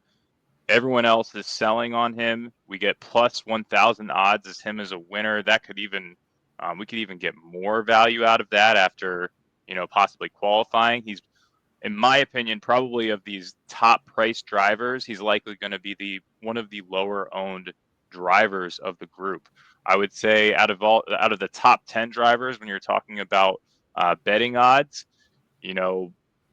Gibbs, Logano maybe are probably the only ones that are going to be as low ownership as Reddick, in my opinion. So I like Reddick for the fact that we're probably going to get a dip in ownership. And DraftKings, here's the thing, DraftKings has an algorithm too, and they kept the price up on him. So they also are disagreeing with the public right now, and we might get a decent opportunity from an ownership standpoint with Reddick. Interesting call. I like that, though. One other thing, it's not necessarily about Reddick, but just in general with the strategy on this track. You mentioned it when we talked about strategy, that laps led, not going to be a huge factor. 160 lap race. A lot of these guys in the next gen car, I mean, the Kyle Busch, I think, has the most laps led Yep. in the next gen car since 2022 with 63 combined out of all 3 of the races. So, I don't think he is a guy that's going to get squeezed out, but he could give you those extra few points, and that might be the difference maker in a race like this when it comes into from a DFS perspective, when it comes into play at the end, is getting those extra points, but also not getting edged out by a dominator because it's a lower lap race. Truly. Like your call outs there, and Reddick is a driver that I certainly will be keeping my eye on for this week too, even though he hasn't exactly been the fastest with this rules package. I do think, though, that with the way Pocono can play out, he's certainly in play. And now let's round it out with you, Rich. What do you got for us today? So I already said I'm kind of all in on Hamlin. I have been kind of very low on Elliott. This is a good bounce back race for him. And what I really like about it is they have him in the Xfinity car. I think there's a little bit of lacking confidence with Elliott right now as part of the problem, because I feel like he's not getting everything out of the car relative to his teammates. So I kind of like him. I'm very torn on the third one because I like both these guys for the same reason. They're both flying under the radar. But if you go back and look at recent history and you look at recent speed, recent history, Bell's been solid. I mean, he was on his way to a third straight top 10 at this race in this car. He ended up 12th. And his price isn't outlandish. The other one I think is flying a little under the radar is William Byron. I mean, to your point, Mark, Kyle Busch does lead everybody with 63 laps, followed by Denny Hamlin. And Byron is third at 60, and his average finish is 10.7. But you go look at the top 10s, the top 5s, his name doesn't jump off the page, right? So tee off kind of what Mark was saying, I feel like we might get away with Byron being a low ownership guy this week, and that might be a sneaky play. I mean, Hendrick is good everywhere, and we've seen that in the past with Chase Elliott. So I'd want to kind of look at practice times and everything, but I have a feeling you're going to see me promoting either Bell and Byron or one of the two at the very least. Good call. It's interesting you point out about Byron right here, and you point out about Elliott. We know Chase Elliott's calling card this year for why he's also very high up in the standings is because he's been top 20 in every single race this year. Well, William Byron has that same exact calling card, but with Pocono particularly, because 11 races total at Pocono, he's never finished outside of the top 20 in his entire Cup career, William Byron. But only has 2 top 5s, which is interesting to me. Very, very interesting. So I like the call-outs there. There's really, you can make a case for most of the drivers in that whole top price range if you really, really wanted to. I mean, we know how good Larson's been at this track before. We didn't talk much about him. We didn't really talk much about Joey Logano as much, but we know that him and Paul Wolf, they're one of the most daring duos in the garage are willing to take on fuel strategy. So that's something we can also make a case for as well right there too. So really anybody here is in play, I'd say. But where I think we might start to get a little bit different with that mentality is the mid-tier drivers, because it's a little more of a mixed bag over here. But I'll start us off here. I got Brad Keselowski, Bubba Wallace, and yeah, I know I keep mentioning his name every week, but he just really is that good of a driver this year. Ryan Preece. I swear one of you guys are probably going to tell me that I should get a Ryan Preece shirt or something by the end of the year, but you should. It's not Why like not? he sells a lot of apparel, man. You should definitely be sporting some Ryan. You got to Preece. rock that I'd love Ryan to Preece see it. shirt. Let's go. Yeah. I'd love to see I it. probably should. I've been pushing I was, he was one of those guys, Sean, that I was so happy that Stuart Haas brought him in as a backup development driver. So he had an opportunity because the poor guy had basically lost his ride. And all he ever did was take care of his equipment and run well. So, bust out, get some Ryan Preece stuff going on, Sean. We need it. Yeah, we truly do. Yeah, I got Bubba Wallace, $7,500, Alex Bowman, $7,400, and Chase Briscoe at $7,900. We were talking about Chase Briscoe earlier, and I feel like, so for him, he's not a definite when it comes to this mid-tier, but if we see him in like the 19th or 20th spot at this price point, he's going to pay off if we can get him close to the top 10. So I think Briscoe is in line for a potential bounce back in 3 races. He's been able to move up roughly 5 spots. He's volatile, though. He's going anywhere from 15th to 29th, but that's also kind of the appeal. He's more of a tournament play for me. Bowman just has been looking good as of recent, in my opinion. I liked how obviously he did last week, but this is a spot where he could just kind of hold his own, right? So if again at this price point, if we see him, he's finished all the way up to 3rd place. He's gone down to 24th. But if we see him, approach the top 10, he's going to pay off at his price point. So I like that. And Bubba Wallace for some of the reasons that were mentioned before. He's just consistent. And, if we're talking about correlating your lineups with guys on the same team, this is the type of guy that I would like to pair with like a Tyler Reddick, and just, Bubba Wallace might be a little bit more lower owned, but you combine the two, maybe they qualify right around each other. They work together throughout the race and they land both in the top 5 or both in the top 10. Take those 2 salaries, and that's going to easily pay off as well. So I'm looking for, like, my overall thought process is trying to land all of my drivers in the top 10. And maybe my $5,100 driver doesn't, but he gets into the top 20 or something like that. You do that in like a 200 person tournament, probably going to knock it down. Mm-hmm. I like those right there, Mark. My only thing about Briscoe is he's very qualifying dependent, because he either qualifies really great this year or he doesn't qualify great at all. So we'll have to see about that one. I do like the Bowman call out as it is here. I know he's still kind of reeling with the after effects of that Michigan crash, but if he performs anything like he did during Mexico City this past weekend as far as performance is concerned, I do like that call right there too. So, and Bubba, of course, I love Bubba this week. Great track for him. So did Bowman not hit you this week for the first time in 6 races? Is that what you're telling me? The only thing he probably hit was his sternum a couple times on some of those bumps. Sweet. Nice. Good deal. Sean, did you have more to add to your drivers before your camera and microphone decided to give you a headache? So right there, like I mentioned, Ryan Preece, he's a driver that I'm going to continue to mention him because he's still a great performer, especially with this rules package, because this is the Speedway rules package is being used. And on most of those mile and a halves, he's finished top 10 or close to it this year. And when you talk about his finishes at the other tracks that use this sort of rules package right there, I also think back towards Michigan, where he also finished in the 9th position after starting 23rd. He's traditionally been a driver that hasn't qualified the best this year in most races, but that makes him a DFS darling for place differential, and I cannot stop hammering that enough. Bubba, as mentioned, I love him this year. And then the other driver is Brad Keselowski.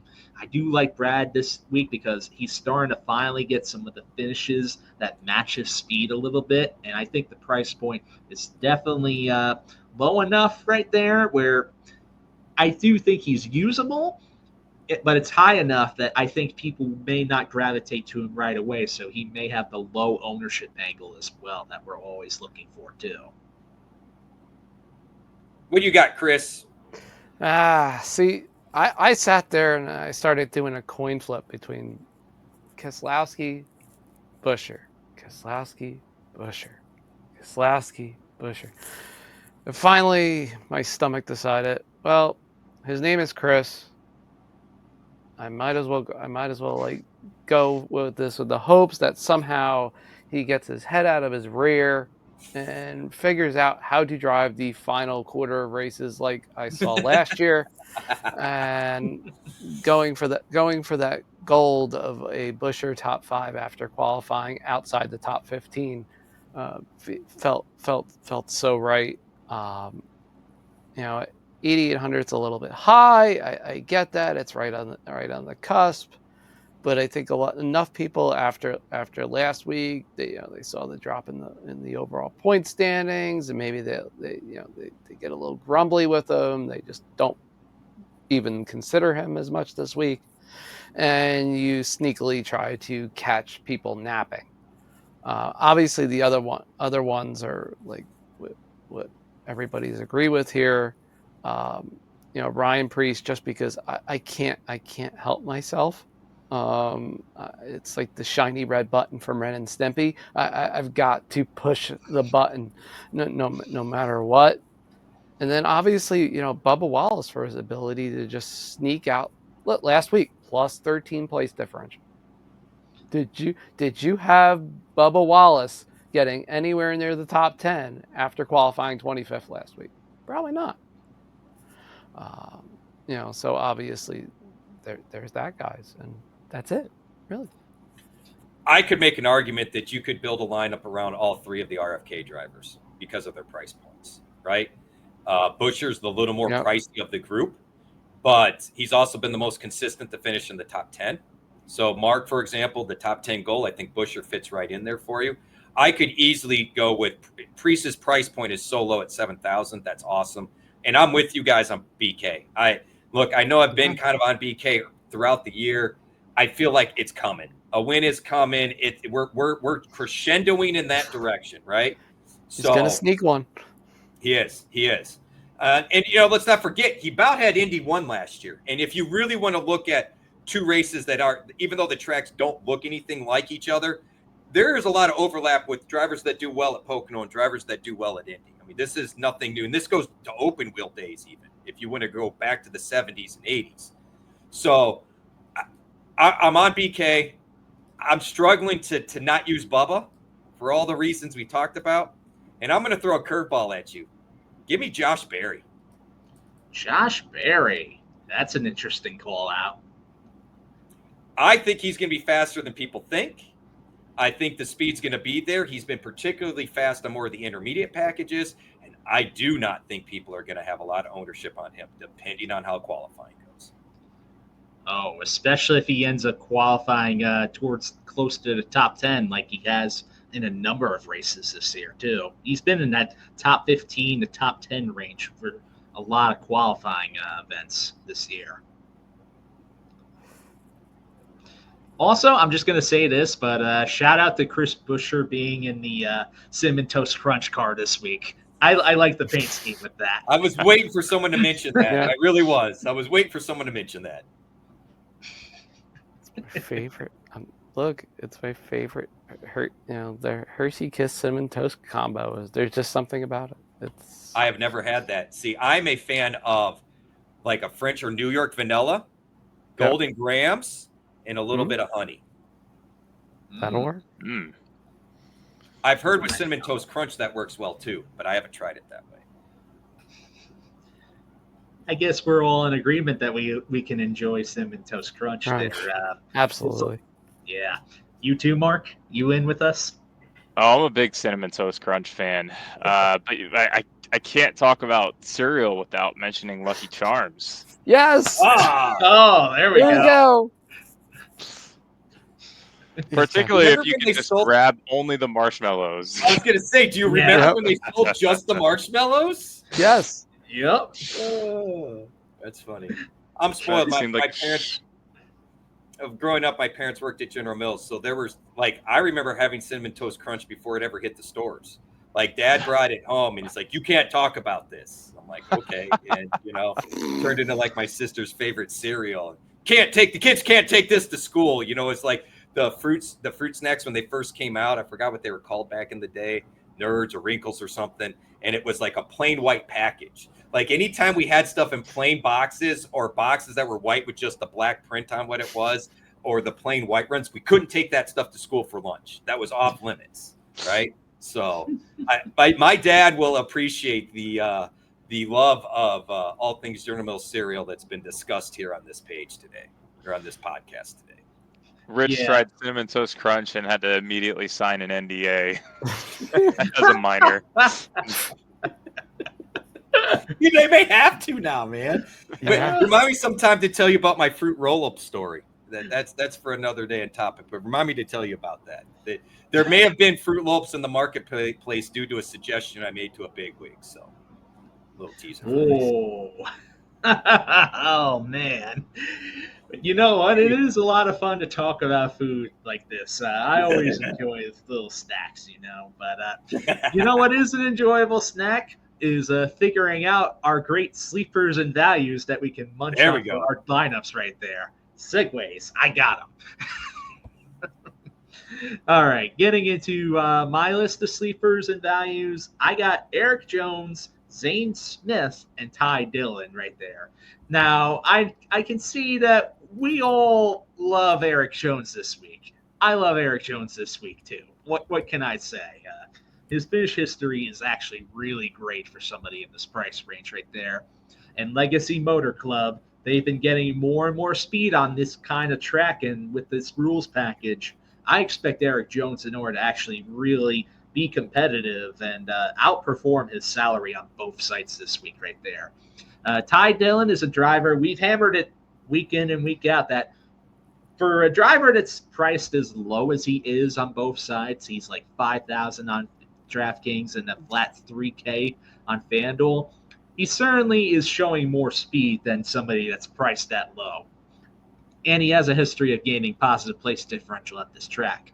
Now, the one that people may not be initially be on board with me on at first is Zane Smith. He's under that 6K range on DraftKings, whereas on FanDuel, he's very cheap over there too.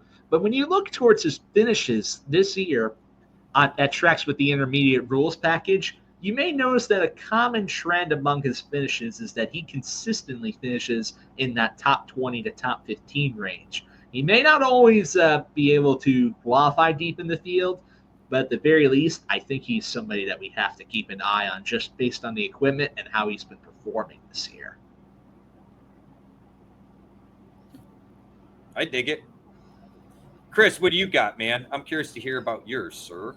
I had fun with this just because, well, look, you know, I actually agree with Mark, what one in particular, aside from everybody's pick of Eric Jones. It's just a four quad sweep. But I am getting more and more intrigued by Ricky Stenhouse Jr. Of course, if he avoids Carson, and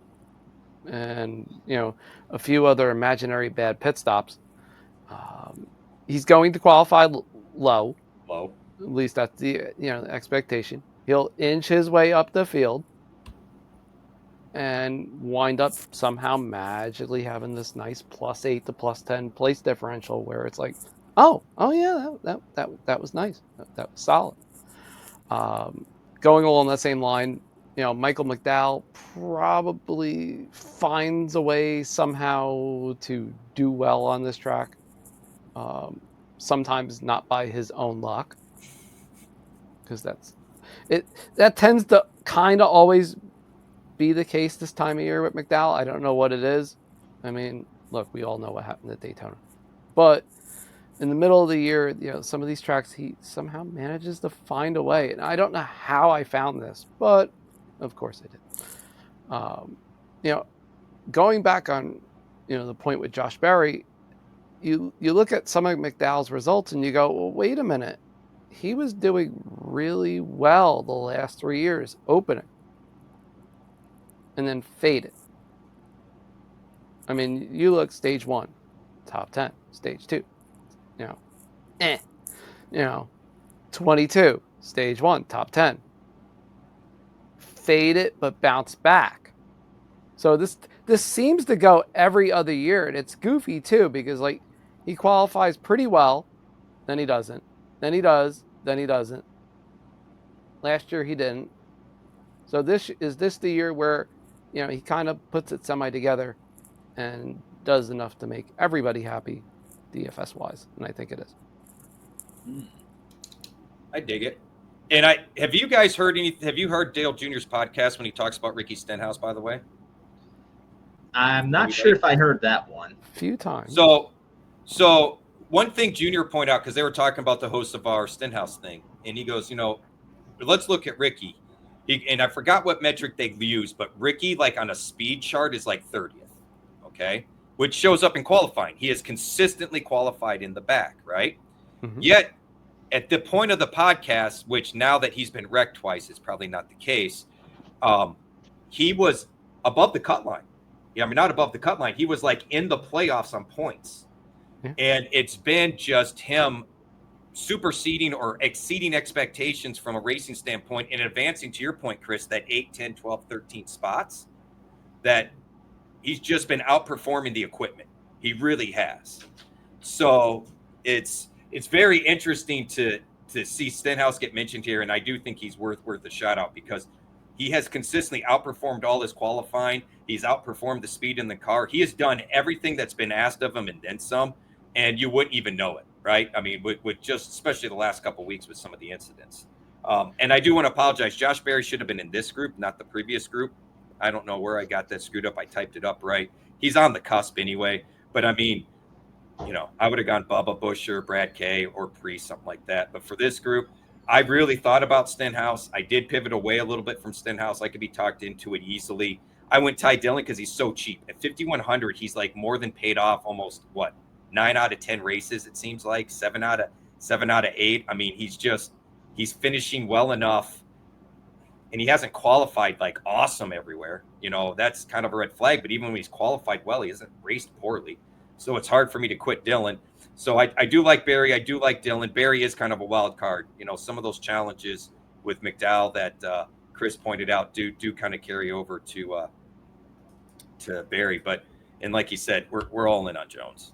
There's no hiding that. Yeah. Just to mention this about Stenhouse, which I do like too, and I think nobody really talks about as much, is that Hayek Motorsports actually, they get their engines from that Hendrick engine shop as well, just like Spire too. So just throwing that out there as well. We know how good some of those Hendrick engines have been this year.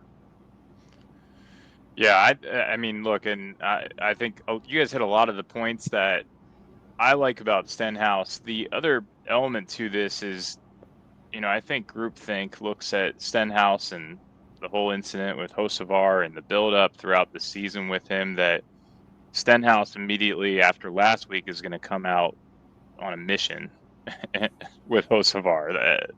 I think that's the general, almost like the scare behind maybe rostering Stenhouse. I don't think he can afford it though. Like because of the issues, like you said, Rich, that he was above the cut line. Now he is way off. He just needs to have good finishes at this point. He can't afford a DNF here. So to all the points that you guys mentioned, in addition to, maybe going contrarian against the groupthink, knowing that he needs to work his way back into the playoffs, I think this is a perfect spot to roster him. So I love Stenhouse. Eric Jones, I mean, I know we're all on him, but, how can you fight against a guy that hasn't started in the next-gen car better than 23rd, but hasn't finished worse than 14th? I mean, that's insane for a price point of $6,400. You're probably going to eat chalk here. And, the problem with that, it does go against one of my philosophies. So I have to really think about Eric Jones, and I think I might just end up creating two lineups. But one of my issues in NASCAR is that, well, not issue, but my focus is I like to eat chalk at the top and get different at the bottom. That makes sense. It's opposite from football. Football, I will go contrarian with the high end price points and eat the cheap chalk. So just from my experience, I need to pivot off of Eric Jones, but like the data says otherwise. So I think I've got to have some exposure, but I don't want to be all in. And then Cole Custer, I mean, I don't know, he might be rostered a little bit more than last week, but we could still get single digit ownership. And the thing about him is all he does is finish higher than where he starts. And at $5,100, we just need the place differential, some positive points out of him. If we can get a 30-point, day with Cole Custer, that's all I'm looking for. So he's racing well. He's got good finishes here in Cup so far. I'll take that momentum at probably still 10% ownership. Yeah, and you know what? You can kind of put John Hunter, Nemechek, Cole Custer, and Ty Dillon all within that same group of drivers right there, where they're going to have a lot of low ownership, but they all have the capacity in order to score a solid finish and outperform their price right there. And really, I think the big question that we're going to have to see this weekend is which one of the three, or if we're going to need to have at least two of the three in our lineups this weekend. And that's where I want to see qualifying and practice come in order to help kind of put the final lean towards specific drivers within that trio. But you know what, though? We're going to have to go from trios all the way to four now, because it's time for us to talk about our DFS Core 4s. So I'll start us off here. I got my DFS Core 4 of Denny Hamlin. He's $11,000 on DraftKings, $14,000 on FanDuel. Most expensive driver on both sites, but I think he's going to be well worth it. Bubba Wallace at $7,500 on DraftKings, $8,500 on FanDuel. Ryan Preece at $7,000 and then $6,500 on FanDuel. And then Eric Jones at $6,400 on DraftKings and $6,800 on FanDuel. How about Preece being cheaper than Jones on FanDuel? That's quite something. Honestly, he should be. I mean, if DK was doing it right, Sean, I would argue Jones should be more expensive than Preece. I mean, $7,000 to $6,800 or something, not much, but I mean, there's no denying Jones's record here. I mean, I'm kind of shocked. We'll talk about the bets, but I love one of Chris's bets because I feel like the line's just off on Eric Jones, and it doesn't make sense to me, especially since I think everybody can agree Legacy Motor Club has taken a step forward in the right direction. Yeah, especially when you're not calling them soccer club anymore. I that right there says something. They are a solo Toyota team, so they're doing it the hard way. And we're seeing speed the last month, man. We've seen it from Jones and John Hunter. So I got to be a man of my word and said, when they start looking like a race team, I'll get rid of the reference, even though I hate the name, right? So they may be a low-level team at this point, but frankly, for having less to their disposal than really everybody else in the field, including the colleagues and the PMSs of the world, I got to give them props. Oh, man. I do it. It may take me a little bit to get over that without a straight face. But tell us about your core four there, Rich. All right. Look, Hamlin. Give me Hamlin, give me Jones. And I'm going to start doing a little bit of what Mark said there about eat the chalk at the top. That does work. We've talked about eating chalk in NASCAR forever, but I've never really broke it down of when it really pays, where it pays to differentiate. A lot of times I'll still eat chalk at a lower value guy because it's too good to pass up, especially when we know the place differential is in play, right? I mean, whether it's Joey Logano or Denny Hamlin or Brad Keselowski, any of these guys that we know can get us in the top 10 and they qualify near 30th, it's nearly impossible to not want to use them and understand that you're going to have to eat the chalk. But there's good, like you guys say for football, there's good chalk and bad chalk, right?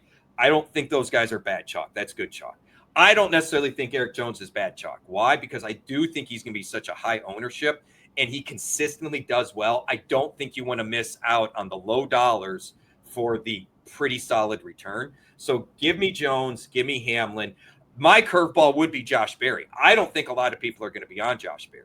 And at $6,900, I feel like it's low enough that we can roll that dice, depending on qualifying. You know, if he qualifies inside the top 5, that's a real ballsy contrarian play. I don't know that I can go that far. And then for the last spot, it's really going to depend on qualifying, but I would love to use one of Byron, Bell, Elliott. I don't really know which one of those three I would use. It's probably going to depend on qualifying, probably the lowest qualifier of the group or the fastest in practice. Right now, my gut is leaning probably Byron because I think he's going to be a little lower owned, and I think he's flying under the radar. He almost won Michigan. So that's where I would be with my core four. All right. Mark, you're next. Hit us up with yours.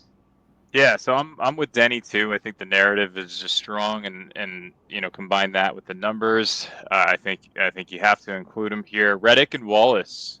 So I'm going Reddick again. For all the reasons that I mentioned before, I think this could be relatively contrarian. He's still going to command some sort of ownership, probably 20%, I would imagine. And Wallace, for the purposes of what we've all said about him, he's exceeded expectations this season. And I have Eric Jones in there as well. Now, here's the thing. I just don't fully believe in core fours at this point. I know we talk about this more as an exercise right now, but it's like, not only does starting position matter, but once we get the order, the driver order, that impacts how we strategize around the slate. So it's like, your whole mindset towards this can completely change.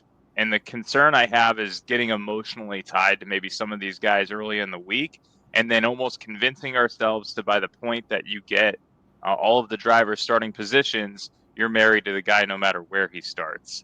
So I think we, always keep that in mind, but these are some of the preliminary guys. And one thing I will add about Eric Jones too, and I'm coming off him a little bit the more and more I talk about this, but there's just so many other guys around that price point. You could have the exact same build as maybe someone else with Eric Jones, but maybe you save $500 elsewhere and spend up on Josh Berry. Right? I mean, it is, and then Josh Berry they could both qualify roughly around the same spot, but Josh Berry just performs better. You beat someone else by 6 points, where Berry was 10% and Eric Jones was 45. So that's kind of where I'm at with him. Is there are plenty of guys around that price point that could easily beat him out. Yeah, and that's a valid good point. point to mention right there, Yeah. Mark, especially considering some of the other drivers that are very close to him too. Just $100 more on DK from Eric Jones, you get Ricky Stenhouse Jr. And then if you get 300 more is another driver that we haven't really talked about on the pod yet at all today, that I think could be another underrated pick right there too, with Daniel Suarez as well. I like that as an alternative pivot right there too. So there's options. But speaking of options, let's go into our fourth option right here. And Chris, tell us about your core four. Yeah, there is always sneaky sort of like team correlated plays and then there's, well, just going up like way too many rungs and going, hey, why not? Look, William Byron, not much more has to be said here. And at some point you think, well, yeah, maybe this is his week if it doesn't like literally rain on him like a bad Wile E. Coyote cartoon. Now the fun part is Kyle Larson, who's had some interesting moments at Pocono, and not bubble related. Let's just say it's been an adventure. I mean, look, there was a couple of years ago where it looked like he was definitely going to win, and then the unthinkable happened. And then it happened again. So there's a way of looking at this and taking a shot. Well, maybe he doesn't qualify quite as high, and there's a hope that you can sneak something out of that. It's a lot to spend. I get it. You know, you're looking at about 21 grand on DK for the two combined. But I've got 29 more to spend on 4 drivers at that point. So if I go the old fashioned, Pinto and the Ferrari. Oh, wait, no, maybe not the Ferrari because, no, they pit better this year. They just don't have like qualifying speed. All right, that's fair. But all kidding aside, then you just start loading up with, guys like Ryan Preece. You load up with, maybe you take one shot on Eric Jones and you go another on, Josh Berry. Or you start sliding down to maybe you throw that Ricky Stenhouse out there, and you could it's like junk and trunk, and you hope that you get enough out of your top 2 guys that your bottom 3 or 4 can accumulate enough points through place differential and such that you sneak a result out that you might not get otherwise any other week, because Pocono's a little bit unique in that way. I've seen some pretty crooked DFS results the past few years, especially on a site known as FanDuel, because of late lap shenanigans. Oh, FanDuel. Hey, remember the one year where actually I think it was one of the bubble years where they accidentally had every driver at 3,000 for like about half a day and didn't fix it, and their excuse was simply, well, nobody was in the office that day, and it's like, yeah, nobody's in any office at this point. It's like, yeah, you kind of had to admire the brazen stupidity and just go, wow, they really, for a company this big, they really went there. Okay. I wouldn't have owned that, but that was their business. Let's add that to the history of us talking about how we feel about FanDuel. We've certainly got a history of us talking about FanDuel. I'll say that much. Talking only. Talking. All I know is after FanDuel bought Drafters and then did nothing with it, as far as I'm concerned, FanDuel is a 4-letter word. Oh, man. All right. Let's get into the betting core fours right here. We'll try to go a little bit quicker with this. I got Denny Hamlin at plus 450, William Byron at plus 550, Ryan Blaney at plus 700, Christopher Bell at plus 850 to win. And I know Rich said sometimes I should have a bold bet of the week. I'm going to make it the long shot winner of Bubba Wallace at 25-1 to win. Let's go. Love it. So, Rich, you said you have no bets, correct? If I'm going to bet, it's Denny Hamlin right now. After last week's whiff, I'm a bit disappointed in myself. So my punishment to myself is shut up and don't have anything else than the obvious. If I was going to make a bet at 4.5 to 1, Denny Hamlin's it. All right, cool. Mark, you got 4 drivers you're betting on the win right here? Yeah, Hamlin, Reddick, Elliott, Blaney. So Hamlin's plus 450. Blaney is my kind of like, I want to get exposure, but I don't want to play him in a lineup type of guy. So I'll do plus 700. And that's kind of my strategy again, is I'll take my bets, combine them with what I'm playing with in DFS, and look at it as all one collective investment and see if I can diversify that way in different methods of betting. But Reddick plus 1,000. So that's kind of a long shot. I think I actually wouldn't take it right now, but I would prefer to take maybe Reddick as we get closer to the race. And then Elliott, I just feel like this is kind of off. Plus 1,200, is that? I hope I didn't copy that wrong, but I feel like... No, it's been that way since Monday. I just feel like Elliott should be maybe like plus 750. I just feel like we're getting some nice value there with him, so got to throw him in there. All right. And then, Chris, round us out with your betting core 4 here. You took a little bit of a different approach, so I like what you got going here. Well, this is fun. So, obviously, Blaney was plus 700 to win. But, despite him having some of the most insane fastest laps last year, he's somehow plus 750 to have the most fastest laps. I could take a shot at this. I mean, this is something that I can get behind. He's expected to run well, at least in the middle portion of the race here, and the early part of the final stage, which means I can snag some of these cheap fastest laps and run with it. However, this is where it gets interesting. The dreaded William Byron most lap lead curse. Where have we heard this before? Aha! A few weeks ago. It may happen. It may just happen again. I like the idea of the plus money here. And then it's basically the Hamlin Bell coin flip to win. And Bell's a little more bolder just because but at the same time, it's like, if there's a week, maybe Hamlin has a little bit too much adrenaline over the final 50 laps. Baby boy, finally, I got to do it for the boy. And something kind of transpires, and Bell's right there to somehow steal victory. I can see it. I love Byron and Bell simply because they haven't won, and their finishes are winning worthy. Top 5, top 10, and it's not just one or a luck thing. So, Chris, I happen to love that logic. Scared money don't win money. Exactly. You got to go. Go for it. So let's go for it with some of these other bets and picks right here that we have just to round out the show.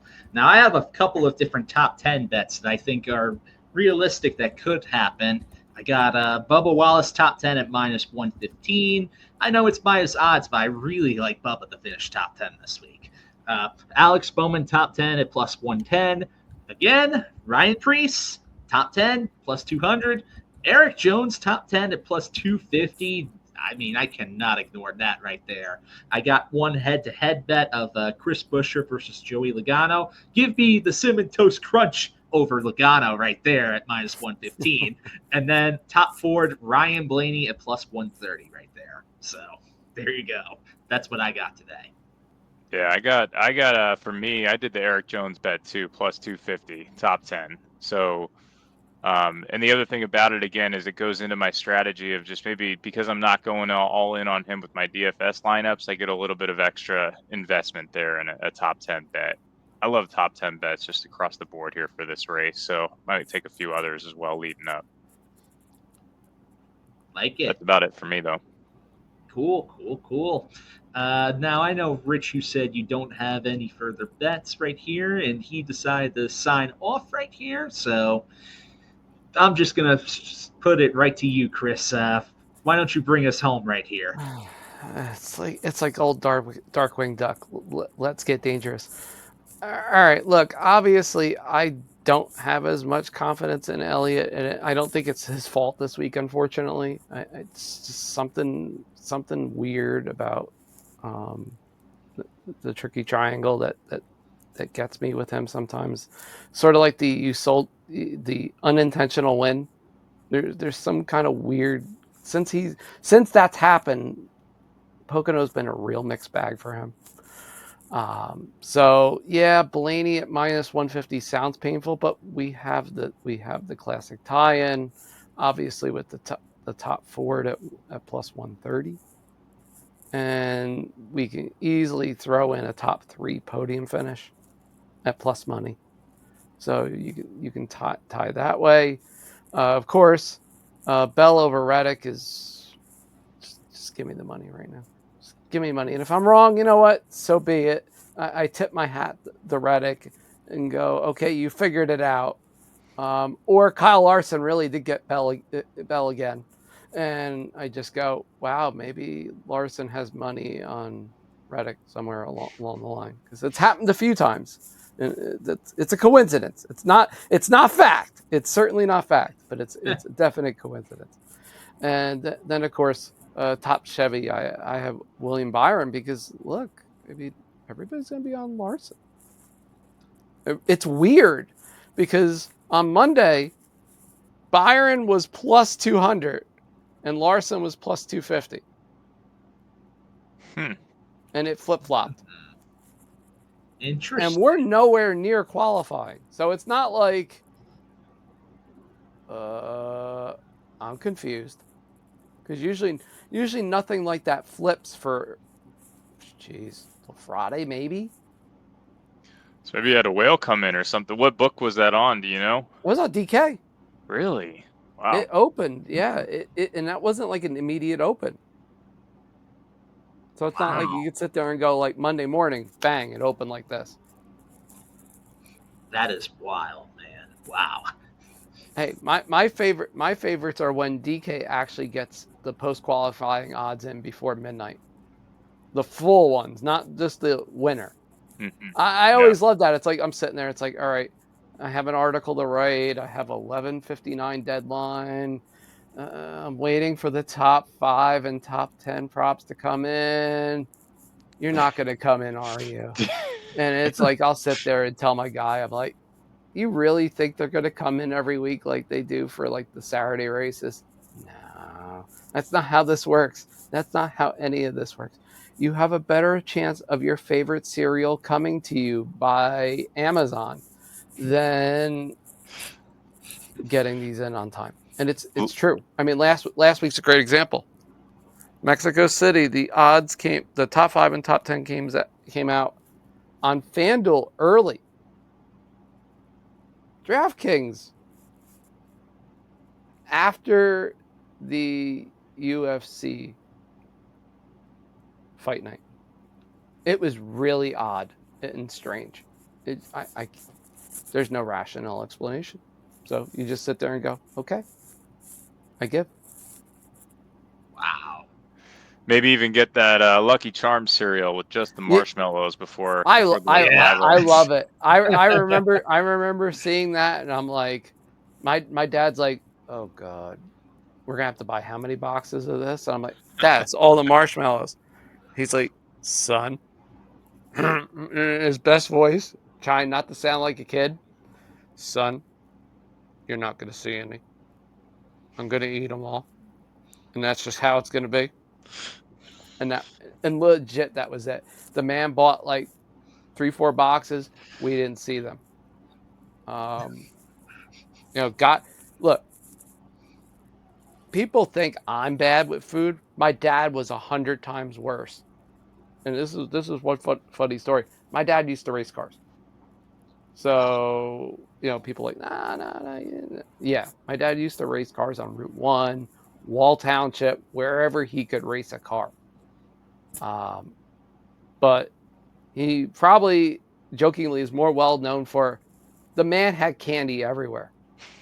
Candy and, yes, breakfast cereal.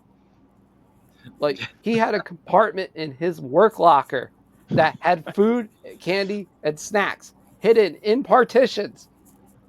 He built it like a pit crew would. It was next level. It was in like sections, like, section 1, section 2, like for car 1, car 2, car 3. And it was amazing. And that's why, like, when I say to people, like, when you're making your betting picks, every so often